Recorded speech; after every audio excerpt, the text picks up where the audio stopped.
एक समय की बात है, एक छोटे से गांव में राम और सीता नाम के कपल रहते थे। उनका एक अर्जुन नाम का बेटा था, जिसकी शादी रिया नाम की लड़की से हुई थी। राम और सीता कड़ी मेहनत करते थे और अपने बुढ़ापे के लिए पैसे बचाते। रिया बहुत लालची लड़की थी और हमेशा अपने लिए और चीजें चाहती थी।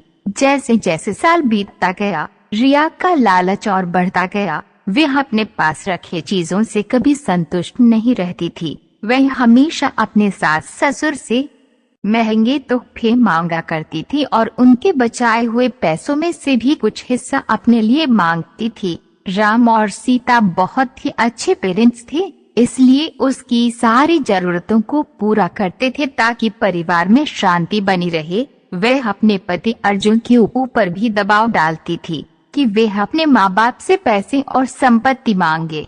वह बहुत ज्यादा संपत्ति इकट्ठा करना चाहती थी बिना किसी मेहनत के। एक दिन राम और सीता ने ये फैसला लिया कि वह रिया को सबक सिखाएंगे। वह उसे बुलाते हैं और बोलते हैं कि बेटा, हमें तुमसे कुछ जरूरी बातें करनी है। हमने ये फैसला लिया है कि हम अपनी जायदाद का कुछ हिस्सा अपने बच्चों में बांटेंगे और उसका कुछ हिस्सा तुम्हें भी देना चाहते हैं।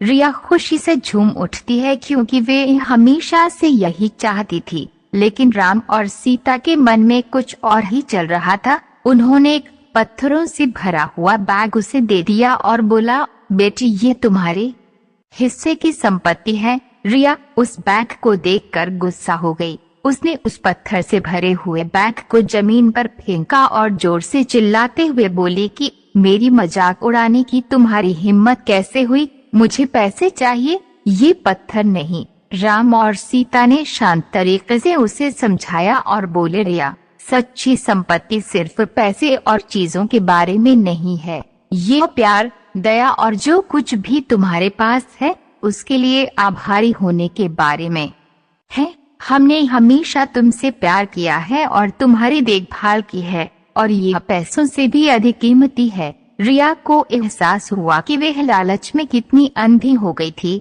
उसको अपने किए गए बर्ताव के लिए पछतावा होने लगता है। उसने अपने सास और ससुर से माफी मांगी और अपने तरीके बदलने का वादा किया। उस दिन के बाद से उसमें बदलाव आया और वह एक अच्छी बहू बन गई। रिया के बदलाव की बात पूरे गांव में फैल गई और सभी ने एक बेहतर इंसान बनने के लिए उसकी प्रशंसा की। रिया अपने परिवार का ख्याल रखते हुए और उनके बीच मिले प्यार के लिए आभारी होकर हमेशा खुश रहने लगी। सच्चा धन प्यार, दया और जो हमारे पास है उसके लिए आभारी होने से आता है, न कि हमेशा और अधिक चीजों की चाह रखने